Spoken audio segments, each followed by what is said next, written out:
M. Soumya Manoj, Assistant Professor, Department of ECE, Bharat Institute of Higher Education and Research, is going to handle the course name Electronic Devices and the topic Filters in Electronics.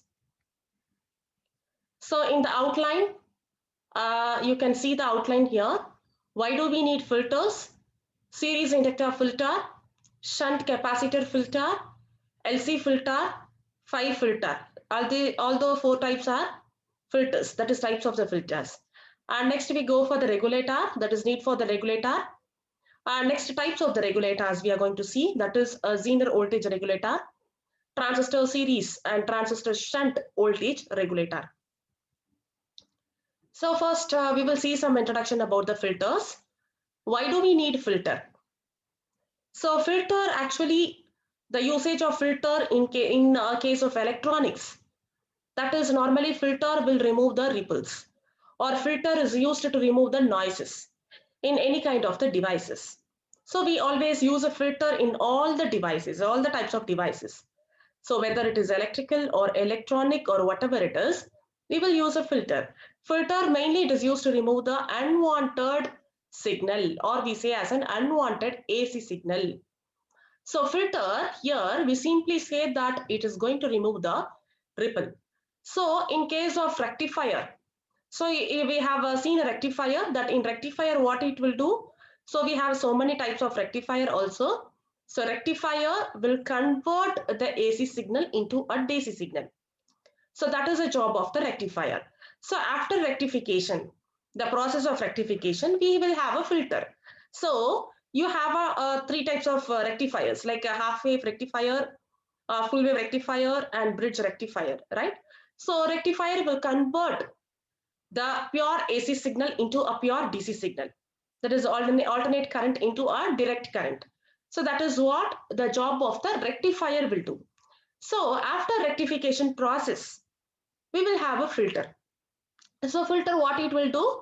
So even though when you rectify the signal using a rectifier like a diode or triode, okay, so we use a diode, so half a rectifier uses a single diode, full wave rectifier uses a two diode, bridge rectifier uses a four diodes, four different diodes. So when you use a diode, okay, so it will not convert the AC signal into a DC signal 100%. It is not 100% efficient, or even though they will have some a few noises, they will have few ripples, and it also contains few AC component in the DC signal. So in the DC signal they will have a few AC signal. So for that reason what we have to do is, after converting, that is after completing the rectification process, we will be having a filter at the output of the rectifier. So what it will do in the sense, we will have a filter after rectifier. So this filter will remove some unwanted noises or some unwanted ripple. So what is that ripple here? So it will have some few AC component. The DC signal after the rectifier process, it has few AC signal. So that AC signal we have to remove. So such that, okay, the circuit, in case of circuit, what it will do, if you use any kind of a circuit to remove such AC signal to get the DC signal, then it is fully processed. So you will get a pure DC signal. So our aim in any kind of a devices is, we need a full, that is a pure DC signal. So pure DC signal is the wanted one. Okay, so for that reason, what we have to do is, we will convert the filter after a rectifier. Okay, so that is very important here. So that's what we are going to see about only the filters here, because rectifier, we know various types of rectifier we have, like a bridge rectifier, what is the use and what are the disadvantages of various rectifiers we have completed. So now it's time to see the filters here.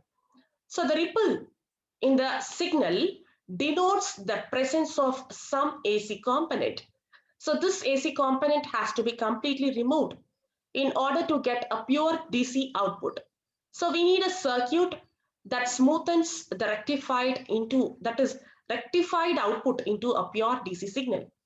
Okay, so that is what the use of ripple, that is the use of the filter here. Ripple has most of the noises, and here we need to remove a AC signal from the DC signal, because our aim is to get a pure DC signal.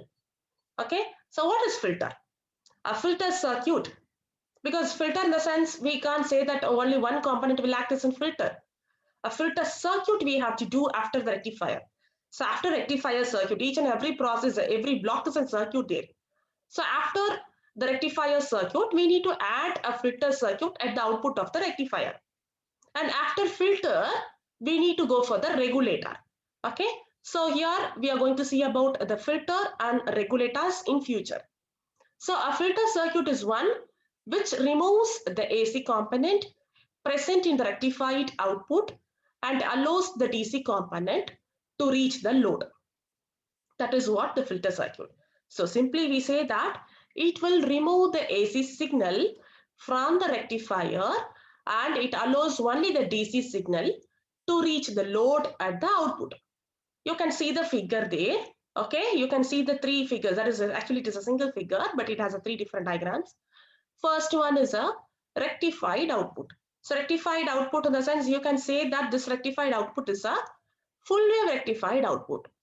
Full wave rectifier, because you are having waves at the positive and also the negative of the input cycle. Okay, so this is a rectified output. That is full wave rectified output, and which has amplitude Vm.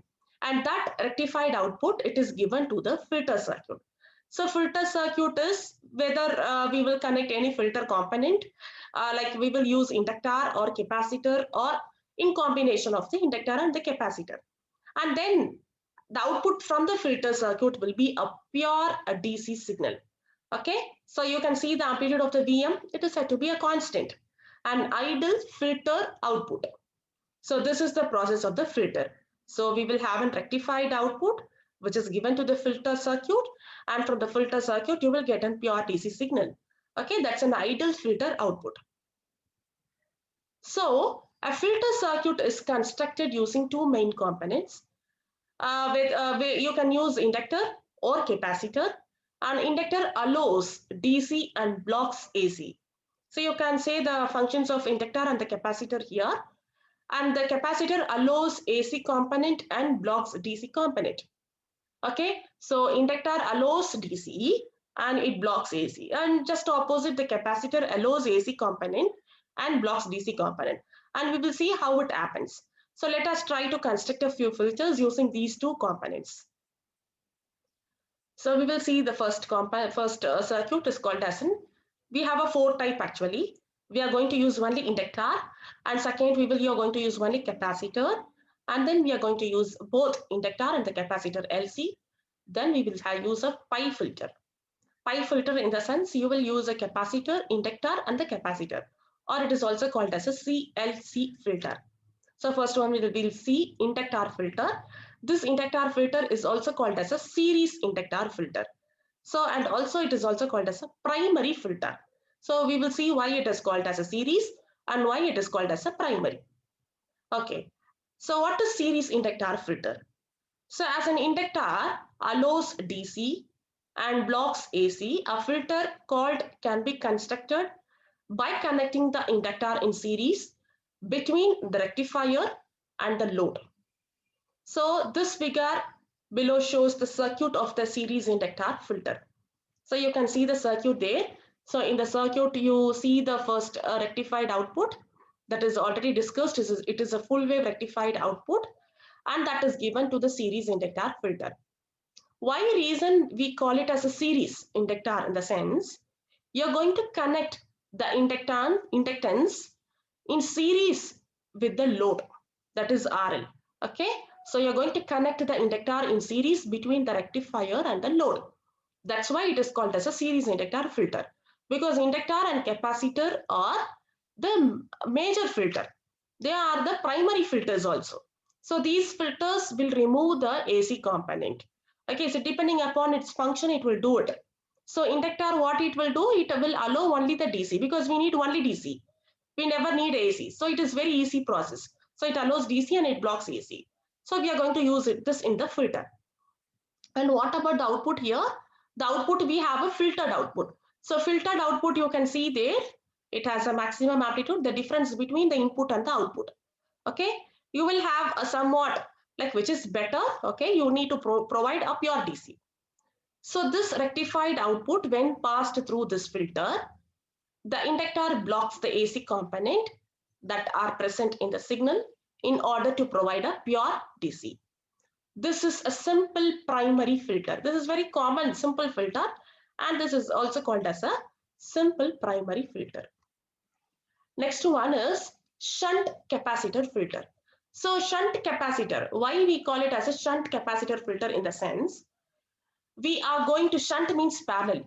So we are going to make it a capacitor in parallel with the output, or we are going to connect the capacitor in parallel with the RL load, the load that is in with respect to the rectification also. So that's why it is called as a shunt capacitor filter. So capacitor, what it will do, it will allows AC and it will block the DC. So you may have a doubt that capacitor, because we need only DC output, and the capacitor will allow AC and it will blocks DC. So what is the use of using the capacitor here? Yes, what it does is, we will see what it does, as a capacitor allows AC through it and blocks DC. A filter which is called as a shunt capacitor filter can be constructed using a capacitor connected in shunt. You can see the figure, input is rectified output and you have a shunt capacitor filter. You can see the capacitor is connected in parallel with the output and also with the input rectifier, and you can see the filtered output. You can see the filtered output, that is maximum amplitude Vm, and actually it is compared with the input. So you will see the slight variation in the output. So the rectified output when passed through this filter. So you may have a doubt that why capacitor allow, because capacitor is going to allows DC and it blocks DC. Then what is the use of using a capacitor here? So, but here what the capacitor has is, when you are going to allow the rectified output to the capacitor what it will do is, the AC components present in the signal are grounded through the capacitor. Okay, or grounded through the capacitor, which allows AC components, because we know that it allows only AC. So the capacitor, what it will do, it will take only AC and it will block all the DC components, which is our required output. So when all the AC components are taken by the capacitor absorbs the AC component and it is said to be grounded. Okay, then it will blocks the DC. DC are not allowed actually. So the remaining DC components which is present in the signal, because AC are grounded, right? So we have only DC component which is blocked by the capacitor. So that DC alone, we are going to filter it and we are going to collect it at the output.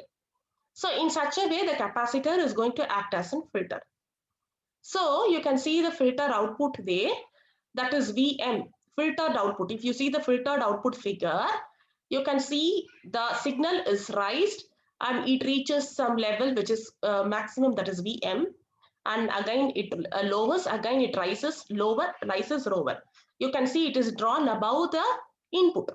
Okay, so at the positive of the cycle, that is what happened when it is charging. Okay, so you can see when the capacitor charges, right, the signal which is the output signal, it reaches to its maximum value Vm, that is it is the capacitor is said to be charging, and again what happened, the capacitor is said to be discharging when it is coming to the minimum level, and again it reaches to the maximum. Okay, and capacitor is said to be charging, then it is discharging. Again it reaches to the maximum Vm, charging, then discharging, charging, discharging. So it goes on like that. So the above filter types discussed are constructed using an inductor or capacitor. So now let's try to use both of them to make a better filter. These are combinational filters. So now we have completely studied about a separate filter. What happens when we are using inductor and what happens when we separately use an capacitor. Now we are going to just make it both. You're going to combine both the thing and you're going to make a better one, which respect to the series and the shunt filters. Yeah. So that is what we have, a LC filter here. So we are going to connect the LC, that is L and C here, and L, You're going to connect it in the series and capacitor in shunt, that is parallel. This is called as an LC filter. So we hope that when we compare with the single usage of L and C filter, when we combine L and C, the output will be better than the previous one. Okay, so that is better than the previous one. So a filter capacitor can be constructed using both inductor and the capacitor in order to obtain a better output where the efficiencies of both inductor and capacitor can be used. So instead of using a single thing, single kind of a filter, we can go for the two different components in a single circuit, which will increase the efficiency when compared to the previous usage. So the figure below shows the circuit diagram of a LC filter. You can see the rectified output in the figure, and then it is given to the LC filter L and C. That is L, it is connected in series, capacitor, it is connected in the shunt. Then you will be getting the filtered output. So here what it will do, we know already inductance will allow only DC component. Capacitor will allow only the AC component. So what happened? The rectified output when given to this circuit, the inductor allows DC components to pass through it. Inductor allows only DC component, okay, and it blocks the AC component. That AC component, what it will do? Then AC is blocked, right? So then it goes to the capacitor. So capacitor, it will ground the AC component. It will absorb only the AC component, and it will block the DC component. So that DC component only we will be getting at the output. So this filter is also called as a choke input filter. So choke means what? Choke, we call it as an inductor, choker. Choker is inductor, clear? So this is because we are going to use initially inductor as a main filter, then only capacitor. Inductor is at first, and then only it goes to the capacitor. So this kind of a filter is called as a choke input filter. Choke is at input. Okay, so this efficiency is better than the previous one. Next, we will have a pi filter.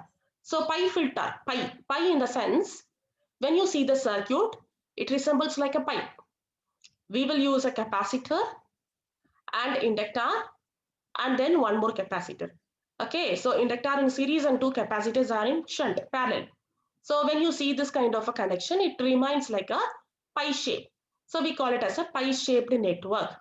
So this is another type of filter circuit which is very commonly used.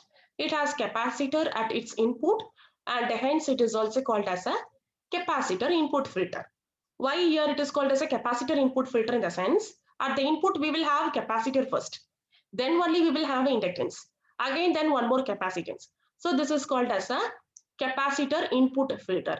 Here two capacitors and one inductor are connected in the form of a pi shaped network. That is what? A capacitor in parallel, then an inductor in series, followed by another capacitor in parallel makes this circuit. So if needed, several identical sections can also be added to this according to the requirement. Okay, so this filter is called as a pi filter. You can see the figure, rectified output. We are going to insert to the filter, and filter, that is pi filter, and output you can see the filtered output. It is far better than the previous one. We have used L, we have used C, then we have used LC filter. So when you compare with all the three types, this gives you a more greater efficiency when compared with the previous. So if you need, okay, if it is required, you can add parallel combinations of this pi filter. Okay, another CLC you can connect, and again another CLC also you can connect. So depending upon our requirement, you can make it. So this is pi filter. So when you go for its operation, what it will do? C allows AC, that is AC component, capacitor, and it will block the DC component. That is all the DC. DC component alone, it will be dropped out. That is dropped out, and all the AC components, it will be grounded. Okay, and dropped out DC component will be allowed by the inductor. And again, when you come to the capacitor, again the same operation it will do. It allows only the AC, that is again it absorbs the AC to be grounded, and it will make only the DC to get at the output. So this is called as a pi filter. So in this circuit, this is what the operation they have. In this circuit, we have a capacitor in parallel, then an inductor in series, followed by another capacitor in parallel. So capacitor C1 this filter capacitor offers high reactance to the DC. So high reactance to the DC in the sense it will reactance, that is it will allow only the AC signal. So it will avoid all the DC component, and low reactance to the AC signal. So that's what I said, that it will ground the AC components, and it will pass only the DC signal to the inductor. So when you come into the inductor L, this inductor offers a low reactance to the DC component while blocking the AC components. So if any got managed to pass through the capacitor C1, and when you go to the capacitor C2, now the signal is further smoothened using this capacitor, so that it allows only AC component present in the signal, which the inductor has failed to block. So that's what I said. Again, one more capacitor, you're going to use it because for the smoothening process. So we will be getting a desired pure DC output at the load. And the next and the last stage before the load in a power supply system is a regulator part. So let us now try to understand what a regulator is and what it does. Because I said already that after, because we have a first process rectifier, then we had a process which is called a filter, we have studied so far. And after filter, now we are going to see the last part, which is called as a regulator. So regulator is we are getting a DC output, but that DC output should be constant. It has to be in a controlled manner. So for that reason, we are going for the regulator. So the part of electronics that deals with the control and the conservation of electric power can be termed as power electronics. A regulator is an important device when it comes to the power electronics, as it controls the power output. So the main job of this regulator is, which we are going to connect it after the filter, it is going to control the output power. Okay, so that is called as a power electronics also, which we are going to study here. So first, in the figure you can see the regulator here, and this shows this image will show you a clear idea about how the practical regulator looks like. So for a power supply to produce a constant output voltage, irrespective of the input voltage variations or the load current variations, there is a need for a voltage regulator. So voltage regulator mainly we use to produce a constant output voltage. So you can see fluctuations will also be there at the input side. So always, even when we use in the domestic application also, we will have fluctuations in the voltage, which will damage our device. Like it will damage our TV or some electronic appliances, everything. So in order to avoid such kind of a thing, we will go for the regulator, which produces a constant output voltage. So a voltage regulator is such a device that maintains a constant output voltage instead of any kind of fluctuations in the input voltage being applied or any variations in the current drawn by the load. So this following image gives a clear idea about what a practical regulator looks like. So type of regulators now we are going to discuss. Regulators can be classified into different categories depending upon their working and the type of connection, depending upon the type of regulation. Okay, but the type of a regulator, whether you're going to use a line regulator or the load regulator. So first one is line, another one is a load regulator. Line regulator is the regulator which regulates the output voltage to be constant in spite of input line variations. It is called as a line regulator. So regulator will provide a constant output voltage. That is the main job. But in spite of input line variation, if there is a variation in the input in the line, then it will do its job. And likewise, if you go for the load regulator, the regulator which regulates the output voltage to be constant in spite of the variations in the load. Okay, because we have a load, no? So if there is a variation in the load, okay, so when there is a when you are not providing a constant output voltage there, okay, in the load, then this load regulator can be used to regulate it. So depending upon the requirement, we will use the types of a regulator. And depending upon the types of connection, there are two types of voltage regulators. There are series and shunt voltage regulator. So these two regulators also now we are going to see here.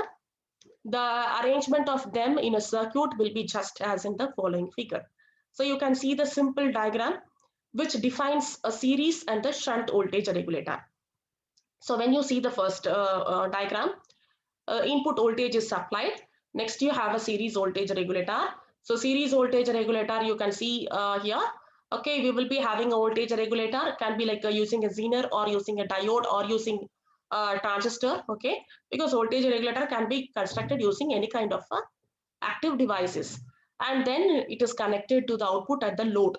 So this is series. It is connected. Why it is called a series? In the sense, when you are going to connect the voltage regulator in series with the load, then we call it as a series voltage regulator. Likewise, when you are going to connect the shunt voltage regulator in parallel with the load, then it is called as a shunt voltage regulator. So depending upon the requirement, we will do. Next one is Zener voltage regulator. Okay, so Zener voltage regulator is when we are going to use a Zener, okay, in case of a regulator. When we are going to use a Zener as a voltage regulator, then we call it as a Zener regulator. Okay, so because we say that Zener is most probably it is used to regulate the voltage. So you can see the figure, then it is easy. You will have an input that is unregulated DC because we need to have a regulated output, but the input is unregulated. So we are going to convert into a regulated output by using a Zener diode. Then this input is given to the RS, that is series resistance, and where the current flow is IS. And then you are going to connect to the Zener regulator in parallel with the RL. Okay, so that is you're going to connect the in parallel with RL and in series with the RS. So this current which is flowing through the Zener, it is said to be IZ, and the current which is flowing through the RL, it is said to be IL, and the output voltage we are going to obtain across the load resistance. So when the Zener diode is operated in the breakdown or Zener region, because it has a breakdown region, no, Zener diode. So when you're going to operate the Zener in that particular region, at that time, it will give you a constant current. It will give you a constant output voltage also. So at that time alone, that Zener diode will give you a constant current. Okay, so this is a good voltage regulator. This characteristics makes a Zener diode as a good voltage regulator. So that is what Zener voltage regulator looks like. And when you see this operation, the applied input voltage Vi, when increased beyond the Zener voltage Vz, then the Zener diode operates in the breakdown region. Okay, we say that Zener diode, when it operates in the breakdown region, the output is said to be a constant.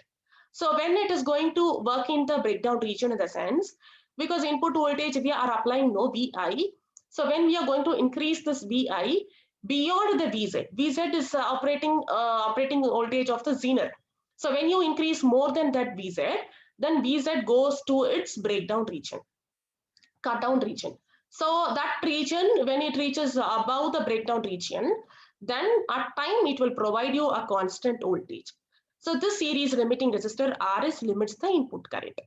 Okay, however, we use the Zener diode, it has certain limitations also.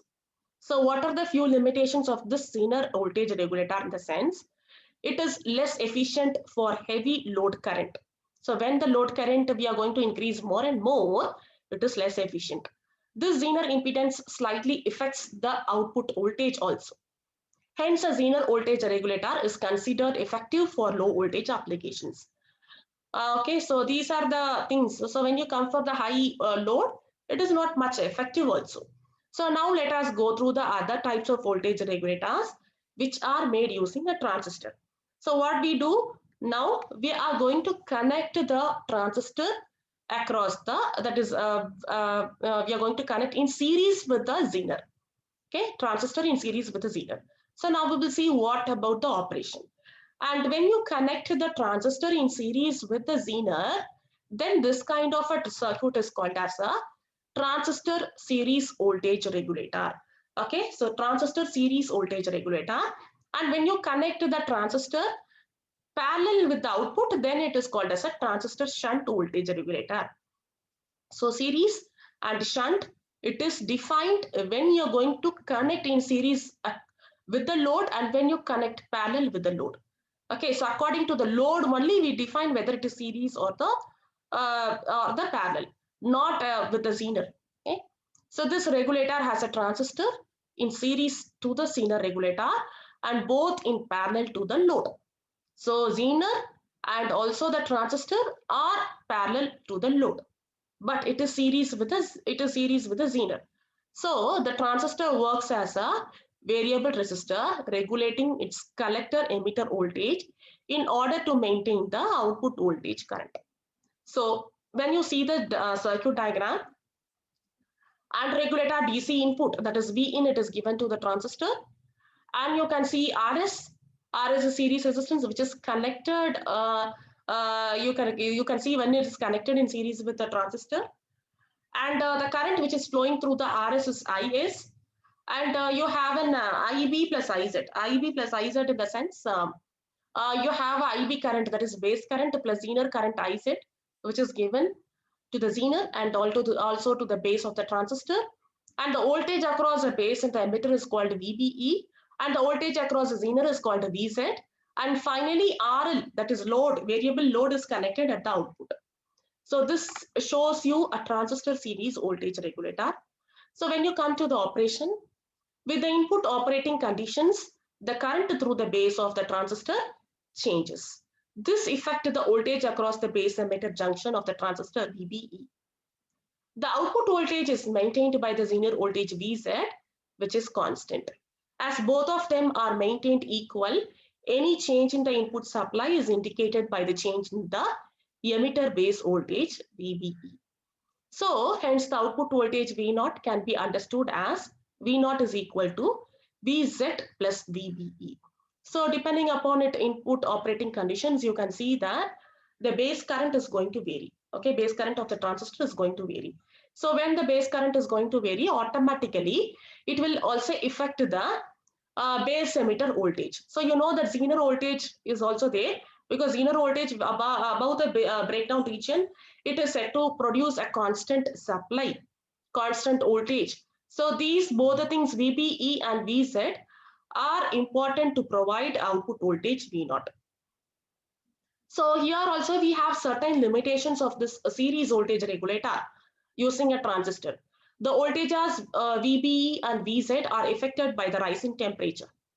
Zener voltage and the transistor voltage VBE are affected by the rise. When the temperature rises, these will rise, because we know already the transistor parameters and the Zener parameters are temperature dependent. So no good regulation for high current is possible. Power dissipation is high, power loss is very high. It is less efficient. To minimize these limitations, we go for the transistor shunt regulator. So this is a final regulator we are going to see here. So transistor shunt regulator, in the sense, we are going to connect the transistor shunt regulator circuit by connecting a resistor in series. Okay, we are going to connect the series. So then it shows you a shunt. So with the input and the transistor whose base and collector are connected by the Zener diode. You can see how it is connected. Okay, Zener diode it's in place, but transistor we are going to shift in series with the RS. So Zener diode that regulates both in parallel with the load. So this will show you a clear transistor shunt regulator. So when you see the figure, input voltage we are going to supply, that is unregulated DC, and output we need a regulated output, and RS, which is having a IS current, we are connected in series with the Zener, and it was also connected in series with the transistor. Okay, and you can see, but transistor is connected. Okay, RS in series, no, and transistor and Zener are connected in parallel with the RL. So that's why we call it as a transistor shunt voltage regulator. And output current, that is output current is IL, or it's a load current across the RL, is determined. So when you go for the working of the transistor shunt voltage regulator, the output voltage, when the input voltage increases, VI increases, the VBE and V0 also get increased. That is, your V0 is output voltage and the VBE is voltage across your base and emitter of the transistor. But this happens initially.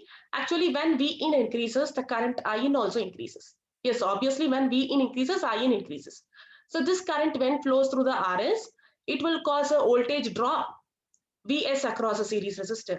Okay, so when the current increase, that is IN increases, RS, there is a voltage leakage will be there, which also gets increased with VN.